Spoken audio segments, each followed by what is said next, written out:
Eje cafetero, cambio climático y vulnerabilidad territorial. Documento preparado para el 8º Congreso Internacional por el Desarrollo Sostenible y el Medio Ambiente en el Centro de Investigaciones en Medio Ambiente y Desarrollo del CIMAD de la Universidad de Manizales, por Doralice Ortiz Ortiz, Jorge Julián Vélez y Gonzalo Duque Escobar. Octubre 22 a 24 de 2019, Universidad Luis Amigo y Universidad Nacional de Colombia. A continuación, una estimación de los impactos sobre el ecosistema que tendrá el calentamiento global en el eje cafetero y unas acciones a emprender para mitigar sus consecuencias, a partir de las previsiones que hace el IDEAM para Caldas, Risaralda y Quindío al entregar los escenarios de cambio climático de 2011-2100 a escala nacional como insumo científico para la toma de decisiones. La ecorregión cafetera tiene en el cambio climático uno de los mayores desafíos socioambientales para su desarrollo, dado los efectos directos e indirectos que esta amenaza puede producir en el sector agropecuario, razón por la cual se deben tomar decisiones a partir de los escenarios posibles que aquí se presentan a la luz de la correspondiente evaluación de los impactos en el medio natural y en la estructura ecológica como base del medio transformado, dado que no solo la agricultura local y con ella la seguridad alimentaria se verá afectada a causa de las alteraciones del clima, humedad relativa, precipitación y temperatura, sino también los ecosistemas por los cambios en la distribución del patrimonio hídrico, afectando sus requerimientos fisiológicos y la infraestructura vial y urbana. En nombre de la Universidad Nacional y de Luis Amigo, el equipo de trabajo agradece a la Universidad de Manizales este valioso espacio. Una imagen de una rama de cafeto adaptada. Clima y ENSO. Mientras en la zona norte y oriental colombianas prevalece un solo clima, en la andina se presentan dos temporadas invernales que se inician con los equinoccios, marzo 21 y septiembre 22, y dos veraniegas que empiezan con los solsticios, junio 21 y diciembre 22. En el oriente colombiano el clima, condicionado por los monzones y monomodal, difiere.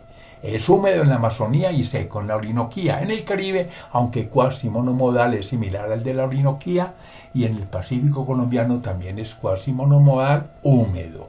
La niña y el niño del fenómeno ENSO, una oscilación cíclica y errática de la temperatura de la superficie del Pacífico, no son un desastre en sí, sino un fenómeno natural que se califica de débil cuando la anomalía alcanza entre medio grado y 1 grado centígrado, de moderada entre 1 grado y 1,5 y de fuerte si supera grado y medio centígrado. Pero otra cosa es el calentamiento global, donde la acción del hombre con la emisión de gases de efecto invernadero ha alterado la magnitud del fenómeno, causando inviernos cada vez más torrenciales, sequías más intensas o huracanes más devastadores. Con la niña en la región andina las temporadas de invierno y verano se hacen más húmedas y con el niño se hacen más secas, pero también más frecuentes e intensos los huracanes en el Caribe. Mapa de clasificación de clima según el esquema de Köppen en Colombia. Observe la similitud entre los climas que hay en la Orinoquía y la región Caribe. Son realmente secos, 3 meses de lluvias y el resto en verano, aunque en la Guajira la situación es más crítica. Y también la similitud que existe entre los climas amazónico y de la región Pacífico, donde podríamos decir que hay 2 inviernos en el año, uno más seco que el otro. Un fenómeno cíclico de comportamiento errático. Al analizar los desastres climáticos ocasionados en el país cada vez que arrecian las lluvias y las sequías, se evidencia la necesidad de conocer qué nos trae el calentamiento global en el eje cafetero, los impactos a mitigar y cómo hacerlo. De ahí la importancia de los pronósticos sobre el clima y del comportamiento de cómo está preparado el país.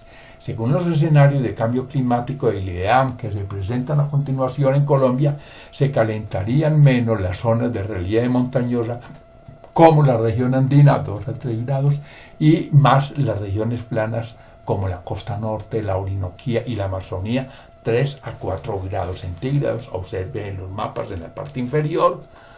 El de temperaturas está a la izquierda, el de precipitaciones está a la derecha. En resumidas cuentas, en la región andina, pues la temperatura no va a cambiar mucho. En asuntos de precipitación hay una polaridad porque habrá aumento de lluvias en la región andina, pero carencia de lluvias o disminución en el resto de Colombia, sobre todo en la región amazónica y en la región del Caribe. Conforme la temperatura en Colombia se incremente hasta 2 y 3 grados al variar el clima por otro más cálido, se modificarán los pisos térmicos quedando en una ubicación equivalente a 300 o 500 metros más cerca del nivel del mar, con lo cual quedarán amenazados en el país páramos, manglares, ambientes coralinos, glaciares y todas las selvas andinas costeras y de la Amazonía, y en nuestra ecorregión los ecosistemas cafeteros de bosques altoandinos y de páramos. El mapa superior muestra la situación del Enso en condición normal, pero también en situación de niña y del niño. Es bueno contar que en Colombia el niño trae verano o una temporada muy seca en el caso de la región andina, no así en Ecuador y Perú, que allá significa lluvias, mientras en que en la niña se invierte la circunstancia. Emisiones de CO2 equivalente. La primera comunicación nacional en diciembre de 2001 señaló en el inventario de emisiones por fuentes y absorción por sumideros de gases de efecto invernadero 5 fuentes emisoras en el país. Podemos ver la imagen de abajo, los círculos, está mostrando sectorialmente cómo es el asunto. Energía, procesos industriales, cambios en el uso de la tierra y silvicultura, agricultura y disposición de residuos. La mayor participación sectorial se relaciona con la deforestación y el cambio de uso del suelo. Aún más, el sector agropecuario y la deforestación aportaron el 47% de las emisiones. En la parte superior estamos viendo gases de efecto invernadero en Colombia, también al 2012. En color ocre oscuro, las zonas más críticas, y en colores claros, las menos comprometidas.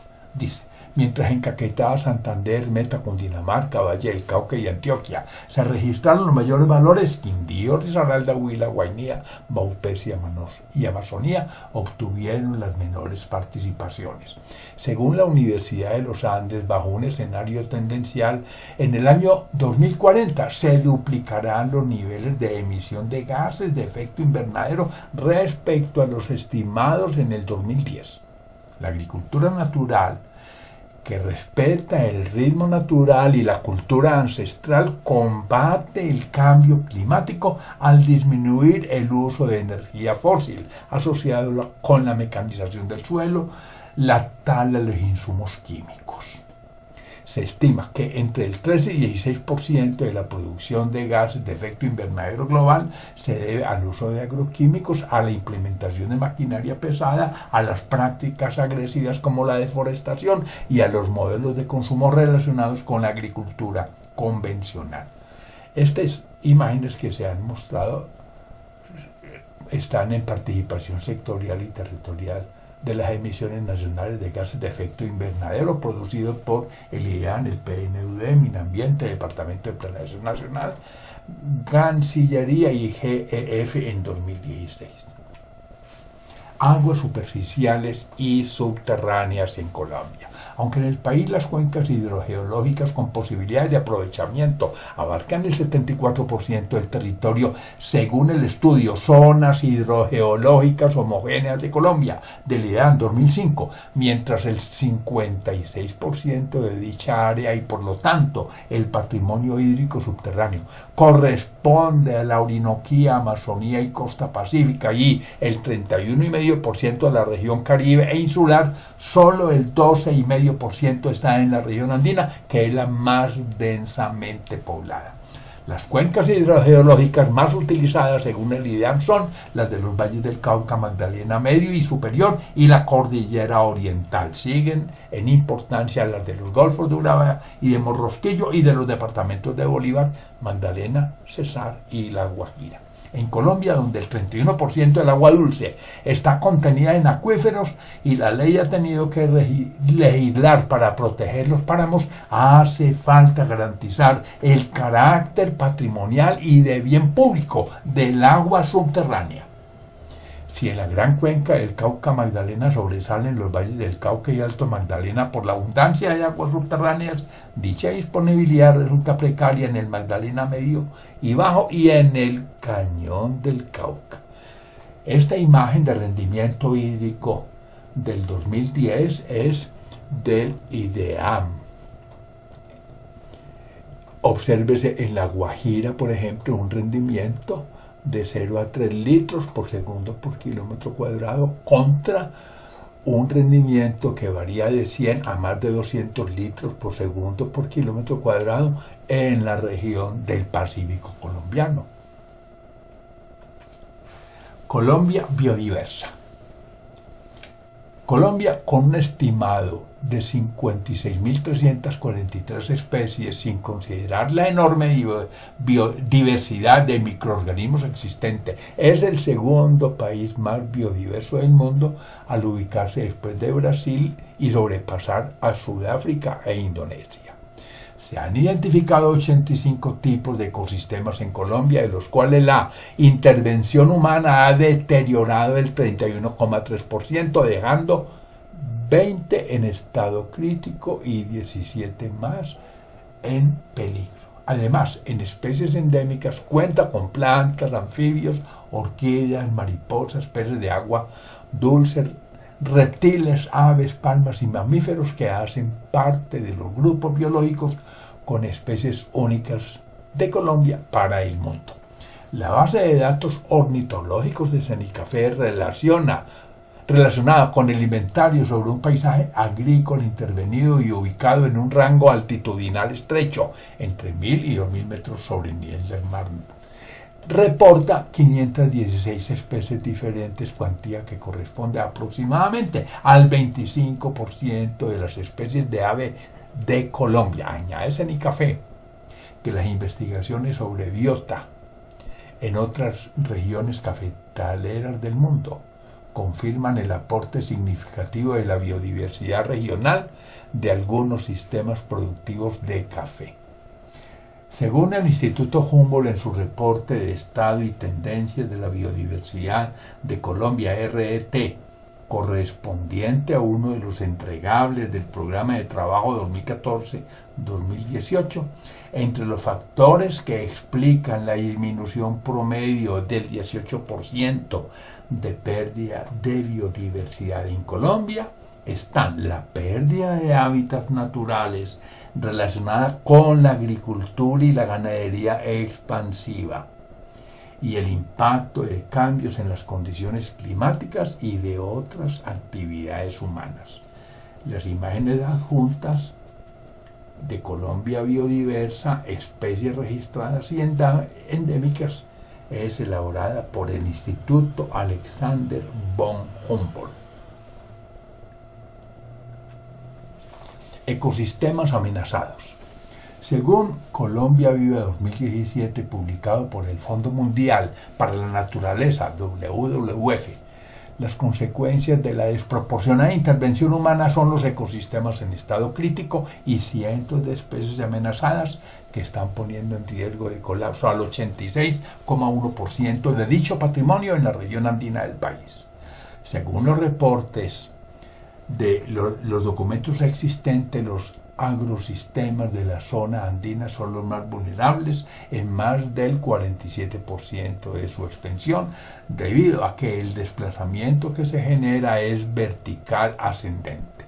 Los bosques de montaña presentan una diversidad que incluye enclaves secos en las estribaciones cordilleranas y los valles de salida de los ríos, donde las precipitaciones varían entre 500 y 1.000 milímetros anuales. La diversidad de especies y endemismo, que en las altitudes inferiores a los 1.000 metros es alta, con el gradiente altitudinal produce una rotación rápida de especies con reemplazos congenéricos.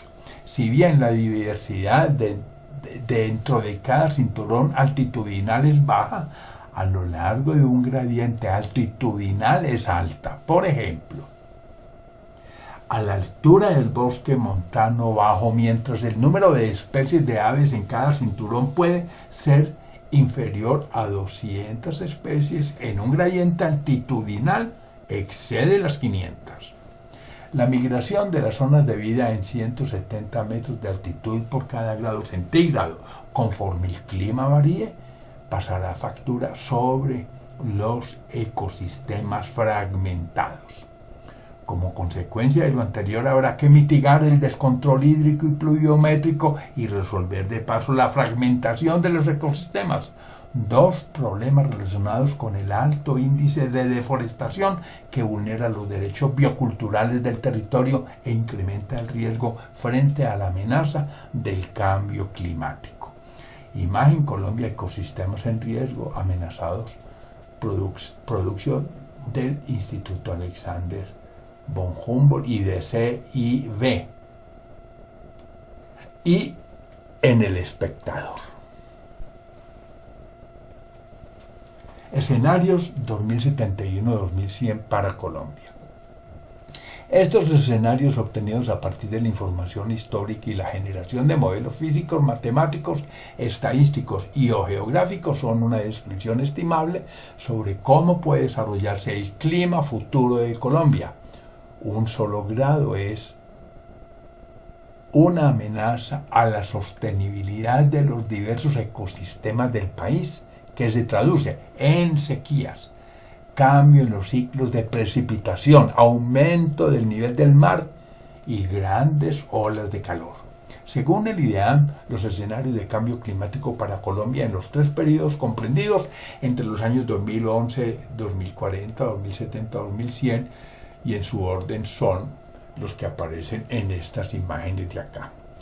En general dice, habrá incrementos de temperatura promedio en las áreas continentales entre 0.9 grados centígrados, 1,6 grados centígrados y 1,4 grados centígrados.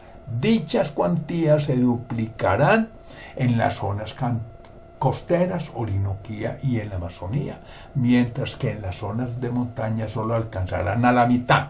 También en los mares y para los tres periodos las temperaturas se incrementarán en promedio y en su orden 0.6 grados centígrados, 1 grado centígrados y 1,5 grados centígrados. Las lluvias, que se incrementarán en las zonas de montaña entre un 10 y 40%, también se reducirán entre un 10 y 40% en la costa norte, en el archipiélago de San Andrés y en la Amazonía. Impactos del ENSO.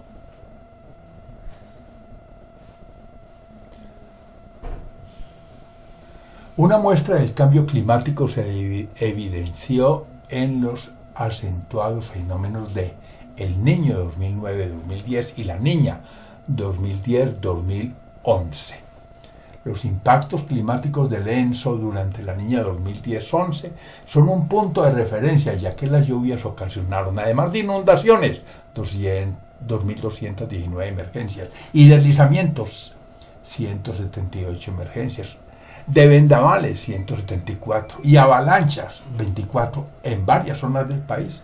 La imperiosa necesidad de reubicar 30 cabeceras, 20 de ellas como Gramalote, por fuera de su jurisdicción. Similarmente, a finales de 2015 e inicios de 2017, 16 Colombia vivió la peor sequía en casi 2 décadas, cuando más de 120 municipios sufrieron desabastecimiento y el caudal de ríos está bajo mínimos. El debilitamiento de las precipitaciones en el país fue de casi un 50% y el déficit de lluvias acumulado en enero, el mes más cálido en los 136 años que se mide en Colombia, llegó al 65%. Aunque la gestión del riesgo per se no incluye todos los componentes de una gestión integral del cambio climático, como instrumento es un sistema complementario que contempla estrategias y acciones coordinadas y coherentes que armonizan y fortalecen la gestión del cambio climático. La imagen superior es la zona de confluencia intertropical. Estamos viendo cómo la banda de precipitaciones está cambiando de norte a sur, ubicándose sobre Colombia, aunque dice que julio, la verdad es que no es en julio. Hay un desfase de un trimestre en esta circunstancia, porque las lluvias van a llegar hacia octubre, septiembre, octubre y noviembre. Y en verano va hacia abajo, pero no en enero. Justamente las temporadas de verano empiezan sí en enero en Colombia.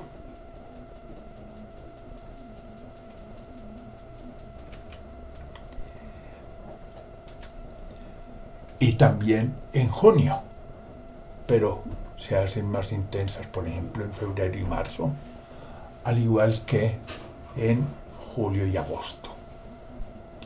Abajo estamos viendo el carácter errático del fenómeno del Niño. Hay unos niños bastante fuertes en rojo en la parte superior, 82, 83, 97, 98 y 2015, 2016, y unas mega niñas. Por ejemplo, hacia el año 74 y 75 y en el 99 y 2000. Cambio climático y vulnerabilidad en el eje cafetero y Colombia. Inundaciones, movimientos en masa, avenidas torrenciales, vendavales y sequías tienen como detonantes fenómenos asociados a la amenaza climática. Según el Banco Mundial 2012, los municipios con un índice de necesidades básicas e insatisfechas del 48% expuestos a impactos climáticos se clasifican en un nivel alto de vulnerabilidad.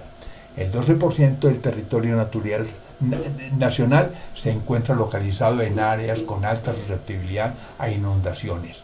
Allí los departamentos con mayor población expuesta son el Valle del Cauca, Atlántico, Cundinamarca, Magdalena, Antioquia, Córdoba, Cesar, Cauca y Meta. Además, el 8% de la población nacional ubicada en 353 municipios, donde se destacan los departamentos de Antioquia, Cundinamarca, Cauca, Santander, Boyacá, Caldas y Tolima, presentan la mayor exposición por movimientos en masa.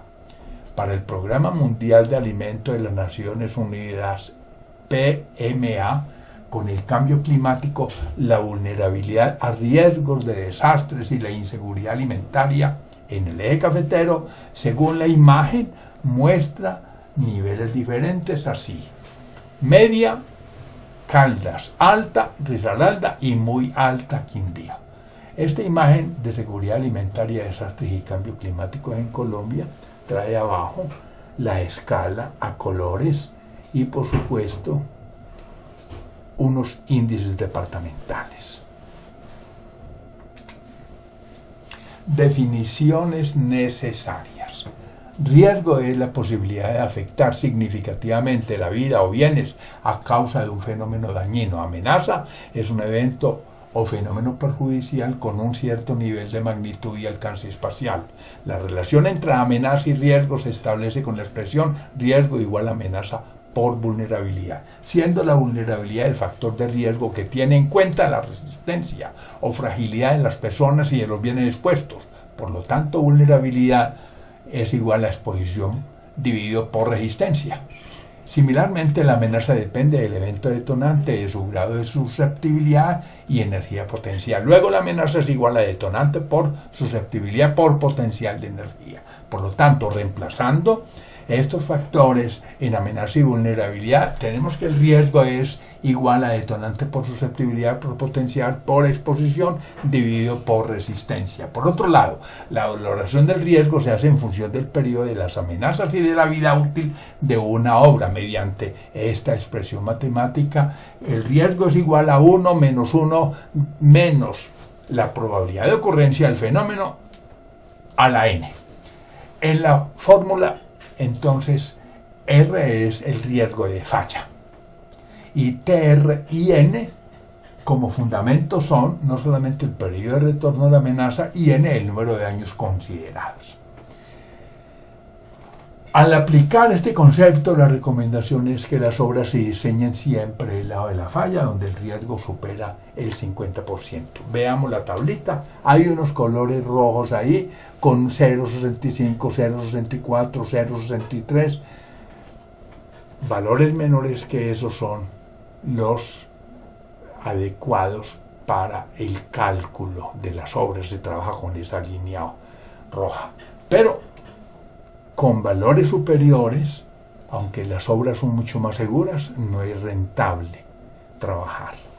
El ploteo de los valores de R que se muestra en la diagonal roja es el criterio utilizado para diseñar del lado del riesgo. En la parte superior estoy viendo costo probable esperado, CE, de una estructura expuesta expuesta de una resistencia dada en función del costo usual, CU, y del costo de falla, CF.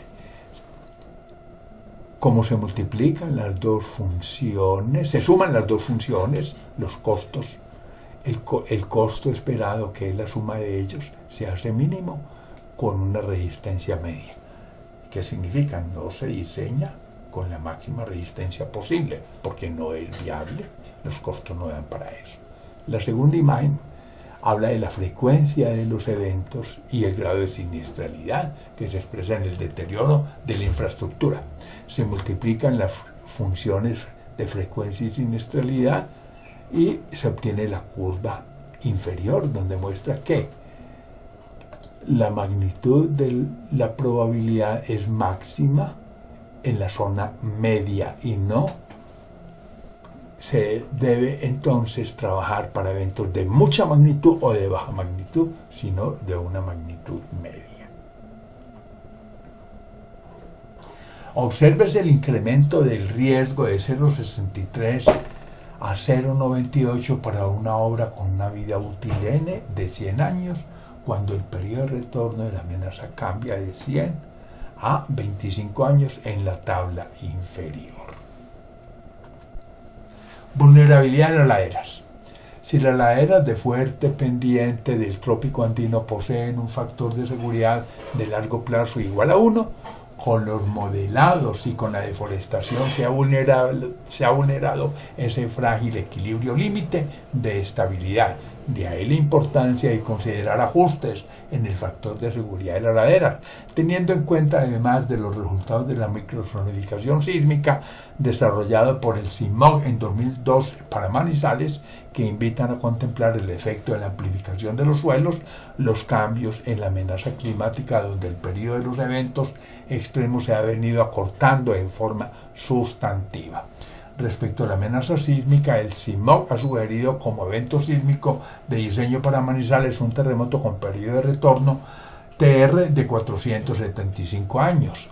Observemos entonces la gráfica superior, en donde los espectros para periodos de retorno de 50, 100, 200, 475 mil años, y el registrado de 1999, que está en color negro, muestran que se puede trabajar con el de 475 años en virtud de lo que acabamos de ver en la parte anterior en las gráficas, para que la ciudad sea rentable.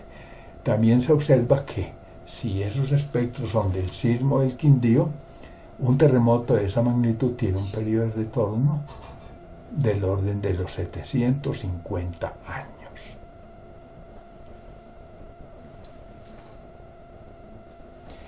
Uno, respecto a la amenaza sísmica, el CIMOG ha sugerido como evento sísmico el de 475 años. Y dos, en cuanto a la amenaza hidrometeorológica, conforme los periodos de retorno de los eventos extremos se ha acortado por el calentamiento global, también el riesgo R se ha incrementado, tal cual se ilustró con la valoración del riesgo en la tabla anterior.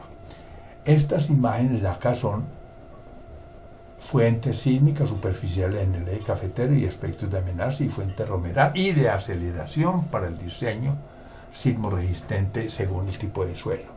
Estamos diciendo con la gráfica inferior que en Colombia, donde normalmente se ha trabajado con suelo duro, hay que considerar suelos blandos y suelos normales con un mayor periodo de retorno.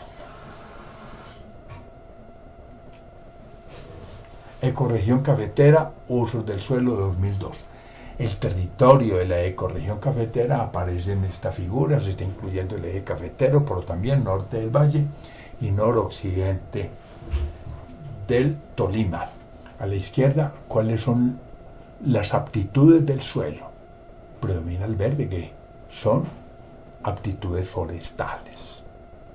Y hay una limitación para las actividades agrícolas en las zonas que se pintan de amarillo u ocre, así en general, amarillo. El agroforestal puede ser más bien el ocre o cafecito. A la derecha estamos viendo los usos actuales del suelo. Si se compara esta imagen con la otra, hay un contraste muy fuerte en usos del suelo. Dice el territorio con una población de 3,7 millones de habitantes, 76% urbanos, 24% rurales, y una extensión de 27.249 kilómetros del trópico andino, es un jardín deforestado, según el Sistema de Información Regional Alma Mater 2002, mientras la superficie apta para potreros era del 4% del territorio. Las coberturas en dicho uso alcanzaron el 49%, es decir, 12 veces superior en potreros lo que deberíamos tener. Y mientras el potencial forestal era del 54%, las áreas en bosque bajaron al 19%, es decir, 3,5 veces menos de lo que deberíamos de tener. Añade además, para el año 2000, en los usos agrícolas y forestales de un potencial del 21 y 20% en su orden. La cobertura agrícola era del 30% y la agroforestería no se implementaba. Es decir, era 10% inferior a la suma de lo que se esperaba. Caldas. Caldas, departamento cuyo Producto Interno Bruto le aporta el 1,6% al de la nación, con una superficie de 7.888 kilómetros cuadrados, una altitud media de 3.190 metros sobre el nivel del mar y una población de 993.000 habitantes, gracias a su relieve y ubicación geográfica, además del sistema hidrográfico constituido por numerosos ríos y quebradas que nacen en las cordilleras occidental y central, cuenta con dos vertientes que drenan a la cuenca del Magdalena y del Cauca, siendo su principal acuífero el Valle del Magdalena Centro. La cuenca más degradada del departamento es la del río Chinchiná-Huacaica, como cuna de una conurbación de 500.000 habitantes, bañada por uno de los ríos más contaminados de Colombia, el Chinchiná. Aunque en promedio las lluvias anuales varían entre 2.000 y 3.000 milímetros, en el nororiente caldense las precipitaciones alcanzan los 5.000 milímetros anuales y en el centro-norte, en el corredor del río Cauca y en la alta cordillera, solo 1.500 milímetros al año. En el análisis de vulnerabilidad para el departamento, tomando como referentes Chen et al. Y el IDEAM, la Universidad Autónoma de Manizales, al considerar 6 dimensiones: salud, biodiversidad y servicios ecosistémicos, recurso hídrico, seguridad alimentaria, hábitat humano e infraestructura, señala que en estos temas Caldas se ha destacado por una gestión fuerte en salud, hábitat humano e infraestructura. Escenarios para Caldas 2011-2100. Para el fin del siglo, la temperatura del departamento de Caldas, según el IDEAM, podrá aumentar 2,4 grados centígrados en promedio. De acuerdo a los escenarios proyectados por el IDEAM, los principales aumentos se podrían presentar en la región magdalenense del departamento, en donde la temperatura podría aumentar hasta 2,5 grados sobre la actual de referencia.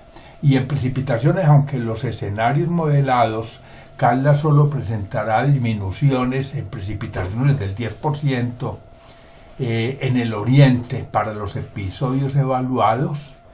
Estima el IDEAM que por las vertientes del Cauca se darán aumentos de entre un 20%.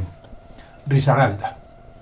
Este departamento, con un Producto Interno Bruto que le aporta el 1,6% a la nación, tiene una superficie de 4.140 kilómetros cuadrados, una altitud media de 1.516 milímetros sobre el nivel del mar y una población al 2018 de 968.000 habitantes, de los cuales 700.000 conforman su área metropolitana. Mientras la red hidrográfica del Risaralda se divide entre las cuencas de los ríos San Juan de la región del Pacífico, que ocupa el 32% del departamento, y la de los tributarios del río Cauca, el principal acuífero lo constituye el valle del río Risaralda, que recorre desde el Cerro Caramanta y transita por la vertiente oriental de Tatamá hasta la Virginia. Además, la cuenca más degradada del departamento es la del río Tunconsota, que es otro de los 10 ríos más contaminados de Colombia. En la mayor parte de su territorio, el clima del departamento, con un régimen bimodal de lluvia, registra precipitaciones entre 2.000 y 2.500 milímetros anuales. No obstante, en Mistrató y Pueblo Rico las lluvias pueden superar los 5.000 milímetros al año, mientras que el corredor del Cauca y en la alta cordillera las cuantías son de 1.500 milímetros anuales. La CARDER, que a partir del 2013 contempla como instancia técnica y de decisión la planificación y ordenamiento ambiental del territorio para la adaptación al cambio climático, y como instancia de veeduría y concertación el Observatorio de Inteligencia Territorial Climática, ha implementado desde 2018 un programa piloto importante, instalando en 10 instituciones educativas del departamento estaciones meteorológicas, al tiempo que capacita a la comunidad.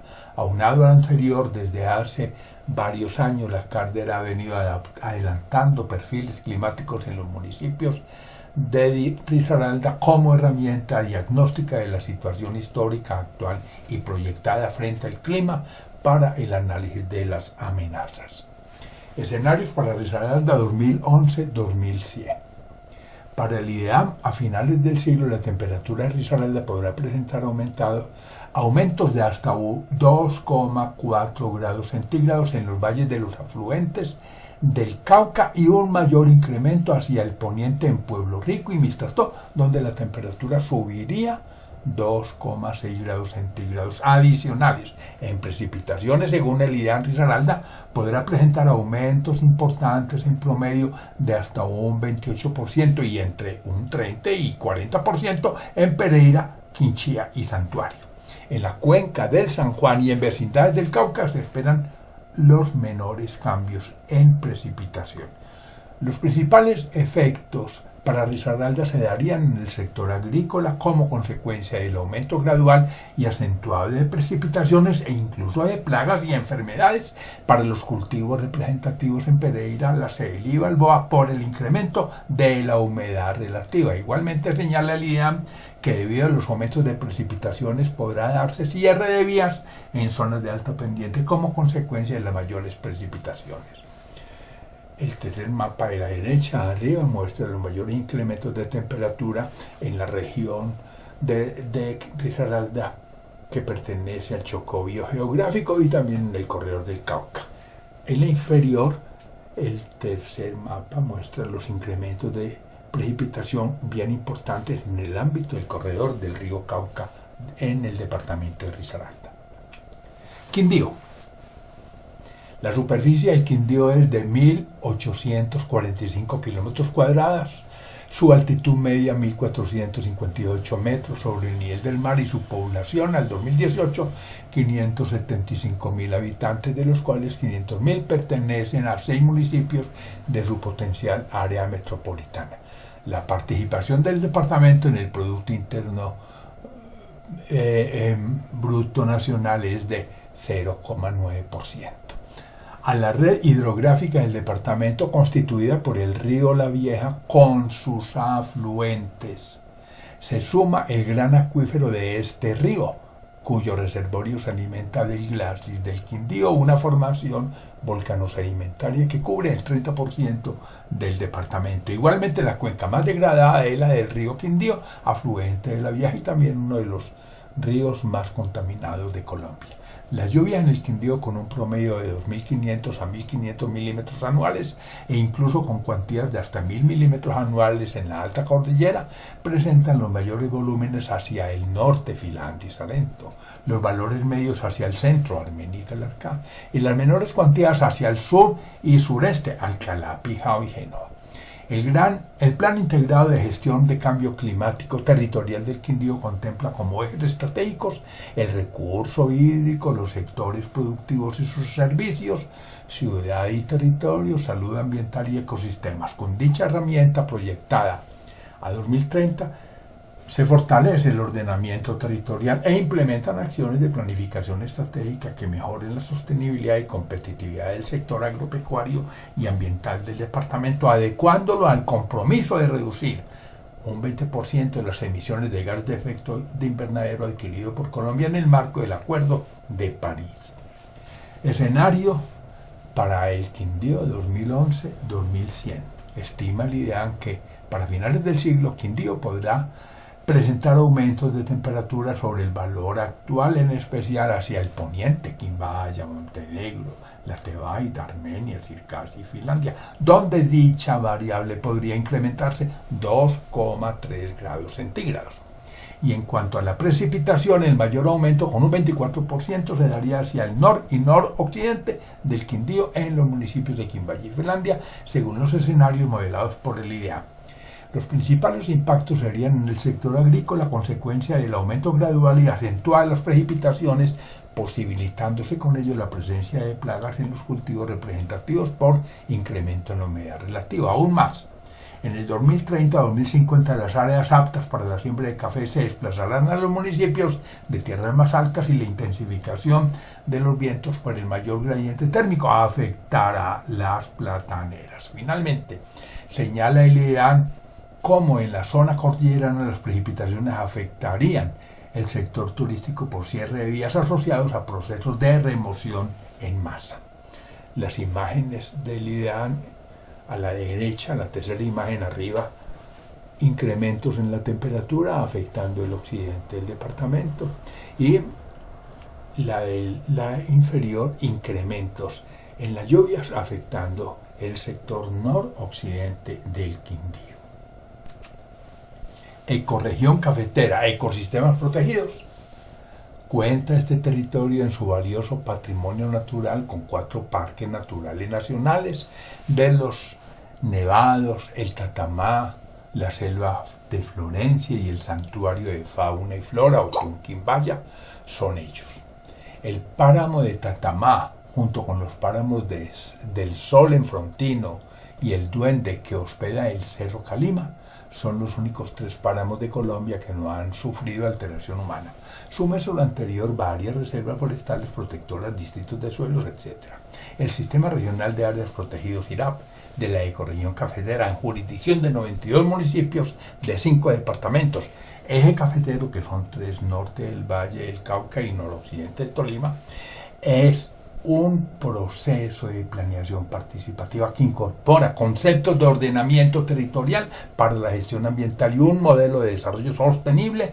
Desde el año 2000 ha venido vinculando el tema del cambio climático en su plan de acción.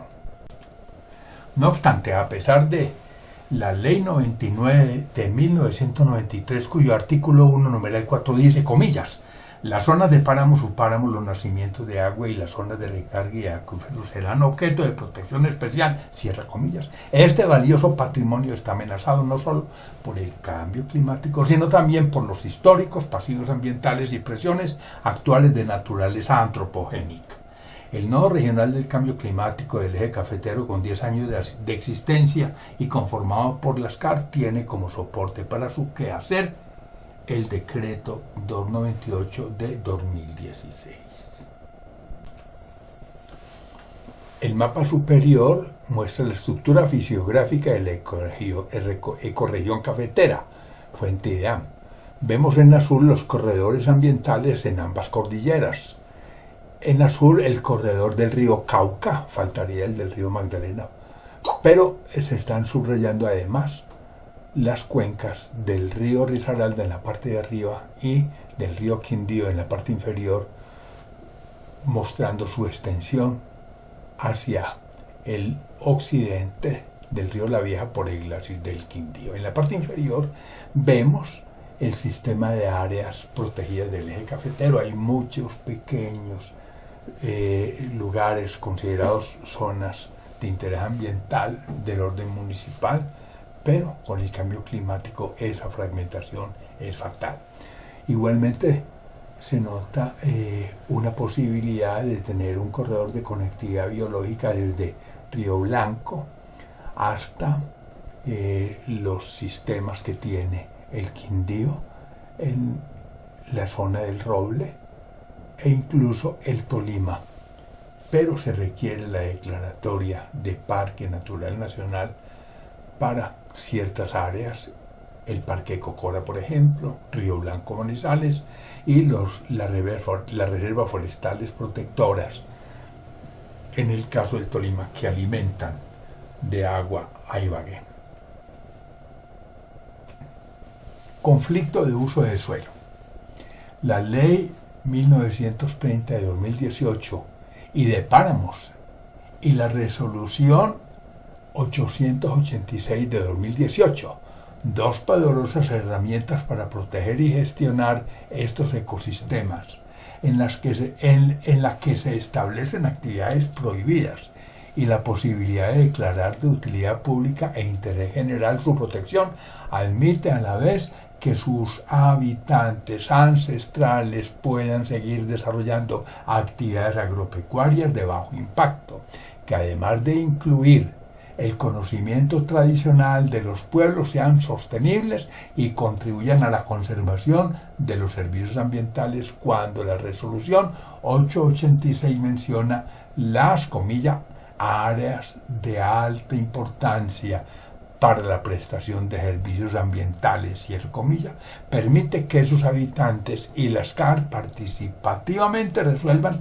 los conflictos socioambientales en dichas zonas para hacer compatibles usos, manejos, sustituciones y reconversiones de actividades económicas con la protección de los páramos. En segundo lugar está la necesidad de proteger los bosques andinos, no solo por su valor estratégico para la preservación de servicios ambientales, sino para prevenir la disminución de la diversidad causada por la presión antrópica a la que se someten día a día, como consecuencia de la expansión de la frontera agrícola y pecuaria y de las zonas urbanas.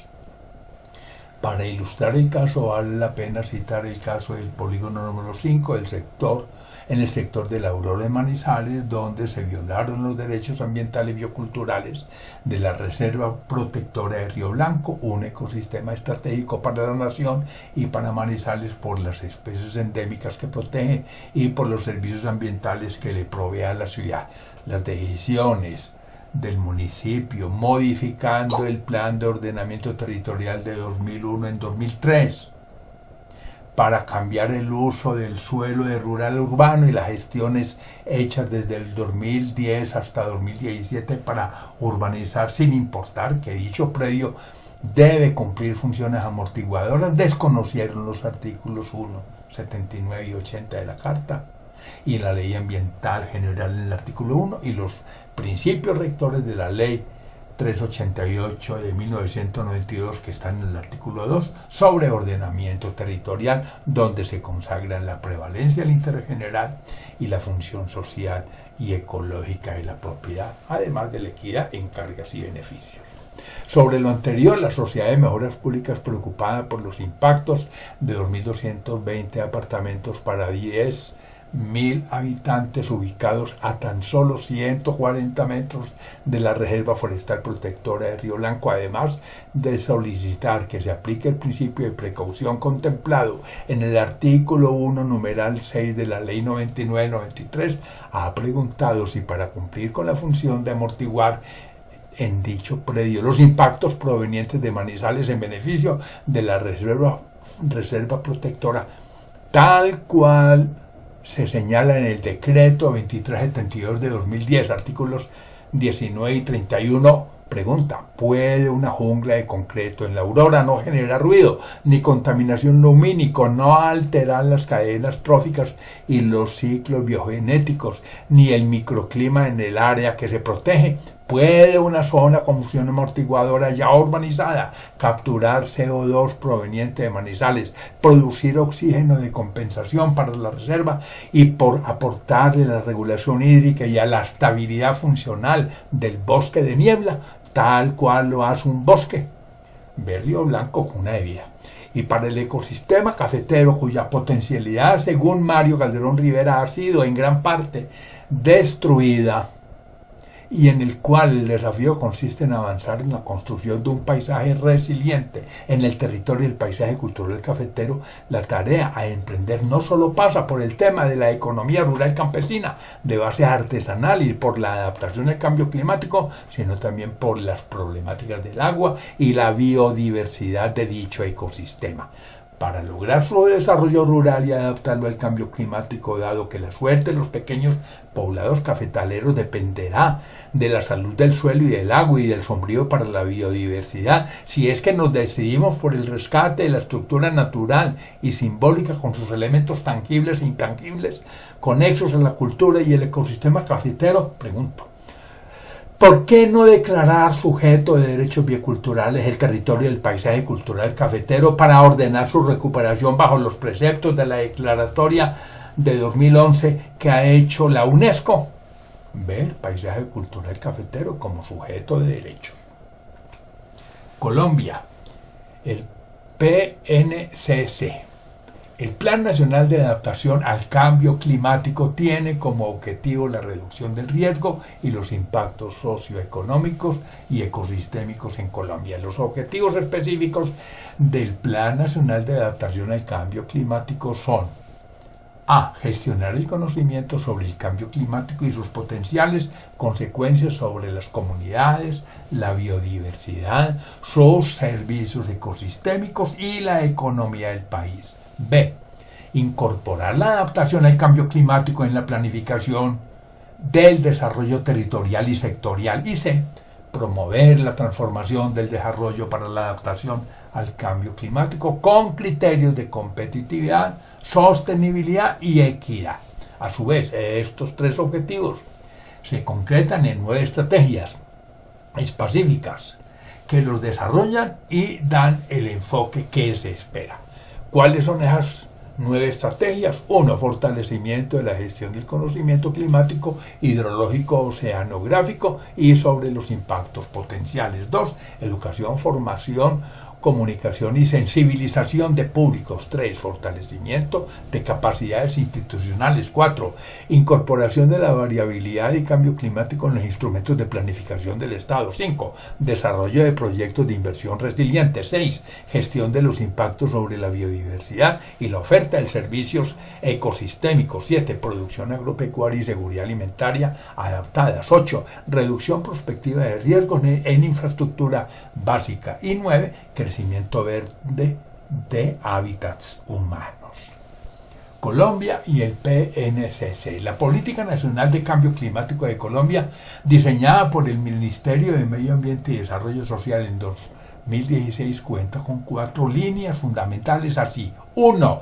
Planificación de la gestión del cambio climático. 2. Educación, formación y sensibilización de públicos. 3. Información, ciencia, tecnología e innovación. 4. Financiación e instrumentos económicos. Y también con las siguientes líneas estratégicas: 1. Desarrollo rural bajo en carbono y resiliente al clima.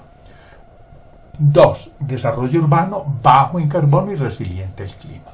3. Desarrollo minero energético bajo en carbono y resiliente al clima. 4. Desarrollo de infraestructura baja en carbono y resiliente al clima. 5. Manejo y conservación de ecosistemas y servicios ecosistémicos para un desarrollo bajo en carbono y resiliente al clima. El horizonte de planificación de los planes integrales de gestión del cambio climático territoriales, que deberán ser formulados a 12 años a nivel departamental, deberá considerar lo definido para su territorio dentro de los diferentes planes integrales sectoriales de gestión del cambio climático. Todos los actores públicos, privados, de acuerdo con su competencia, serán responsables de implementar las medidas de adaptación y mitigación de gases de efecto invernadero priorizadas en los planes integrales de gestión del cambio climático territoriales a través de programas y proyectos específicos.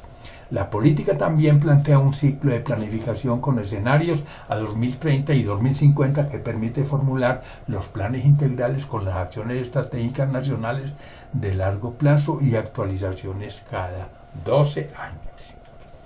Epílogo 1. La planificación para un desarrollo sustentable en la que los usos del suelo garanticen la función social y ecológica de la propiedad debe empezar por una adaptación a las dinámicas del cambio cuyo fin sea proteger los derechos bioculturales del territorio y por lo tanto los frágiles ecosistemas con su biodiversidad y los servicios ambientales para las comunidades que lo habitan, en especial el suministro confiable de agua de calidad. Si bien la estructura ecológica de la ecorregión provee el agua, las fuentes energéticas y sistemas agrícolas que abastecen a ciudades, poblados y áreas rurales, también las especies endémicas vulnerables y en riesgo de extinción demandan una adaptación oportuna a las nuevas circunstancias del clima futuro para asegurar el vital líquido. La imagen muestra áreas de influencia de centros urbanos concentrados desde el área de Manizales y Pereira hasta prácticamente el municipio de Tuluá y por el otro lado el corredor del río Magdalena en el sector de La Dorada. Epílogo 2. El mayor incremento de precipitaciones que podrá presentar Colombia según el IDEAM con un aumento promedio del 28% respecto a los valores actuales se dará para el fin del siglo en los departamentos de Risaralda con mayor incidencia en el Valle de Risaralda y de Caldas, con valores máximos entre Villamaría y Salamina. Una situación similar deberá esperarse en el noroccidente del Quindío y en la vertiente oriental del Tatamá. Similarmente, los mayores incrementos de temperatura se darán en el Valle de Magdalena, más de 2 grados centígrados, y en el corredor del río Cauca, cerca, pero también en la región del San Juan, para atenuar en el eje cafetero el riesgo asociado a los eventos extremos, tanto en temperaturas en temporadas secas del Niño como en las fases húmedas durante la Niña. Habrá que corregir los conflictos entre uso y aptitud del suelo, implementar modelos agroforestales y recuperar y reforestar las cuencas altas abastecedoras de agua y las rondas hídricas. No olvidemos que mientras no exista una declaratoria de área protegida que blinde las fuentes de agua, el trabajo es inocuo. Este llamado se hace de cara al Parque Cocora, igualmente a la cabecera del Conveima y del río Toche y a las cabeceras del río Chinchiná en los bosques de la Chec y del Huacaica a través de la quebrada Olivares en Río Blanco, que no tienen la condición de Parque Natural Nacional, como sí lo hizo Pereira con el Santuario de Fauna y Flora, para blindar las 5.000 hectáreas del río Quindío. Epílogo 3. La zona tropical andina, región que se caracteriza desde el punto de vista geológico por la inestabilidad de los suelos y un ambiente de gran actividad volcanotectónica, en sus amenazas naturales debe también incorporar el riesgo asociado al factor climático como determinante de planificación y desarrollo territorial de primer orden. La adaptación al calentamiento global es un concepto que cada vez se incorpora más en los análisis de cambio climático debido a que los procesos de mitigación no pueden actuar sobre los factores de la amenaza, sino sobre la vulnerabilidad. De ahí la importancia de las estrategias de adaptación a las transformaciones climáticas orientadas a fortalecer la fragilidad de las comunidades amenazadas y de los ecosistemas vulnerables, pero también del conocimiento claro de las amenazas y de la vulnerabilidad de los sistemas expuestos para poder contrarrestar el riesgo a sus efectos. La relación con el agua habrá que trazar estrategias a largo plazo para que quede contemplada. Esto buscando prevenir desórdenes ambientales mayores que los del agua superficial e incluso daños irreversibles en las aguas subterráneas amenazadas por sobreexplotación, por contaminación o por deterioro de las zonas de recarga. Aquí aparece un mapa de Colombia que es de tipo climático y mostrando igualmente las coberturas. Se advierte que en Colombia prácticamente la mitad del territorio no tiene cobertura boscosa. Epílogo 4. Es necesario que la planificación y puesta en marcha de los procesos de adaptación al cambio climático sean incluyentes y participativos con los actores locales, en donde tienen un papel fundamental las comunidades locales y propietarios rurales, pues no solo están siendo afectados, sino que en muchas ocasiones las prácticas de aprovechamiento son foco de afectación al entorno. Por lo tanto, para implementar estrategias de gobernanza que faciliten la apropiación social del territorio en los procesos de ordenamiento y planificación, debe entenderse el territorio como una construcción social e histórica, dado que en él es donde surge la cultura como el resultado de las complejas relaciones dialécticas de simbiosis y parasitismo entre la naturaleza y la sociedad. Obsérvese en la imagen una representación de la diversidad cultural y étnica de la ecorregión cafetera. En la parte superior, las comunidades de páramo. En la parte inferior, la región magdalenense. En la parte media vemos la parte minera, pero también la región cafetera. Es por ello que los procesos de recuperación de bosques, humedales y ecosistemas degradados y el manejo de emergencias por incendios, inundaciones y fenómenos hidrogeológicos deben tener como base las alertas tempranas participativas, la formación y capacitación de comunidades en técnicas adecuadas de uso, manejo, aprovechamiento y conservación, entre otras prácticas culturales que generen conciencia crítica sobre la problemática y la gestión ambiental como responsabilidad de todos. Esa imagen que acabo de ilustrar es de los mundos de Zamoga. Gracias. En nombre de la Universidad Nacional y de la Universidad Luis Amigo. Gracias también a la comunidad participante del 8º Congreso Internacional por el Desarrollo Sostenible y el Medio Ambiente, y en especial a la Universidad de Manizales por esta invitación. Doralice Ortiz, Jorge Julián Vélez y Gonzalo Duque Escobar, profesores de la Nacional y de la Luis Amigo.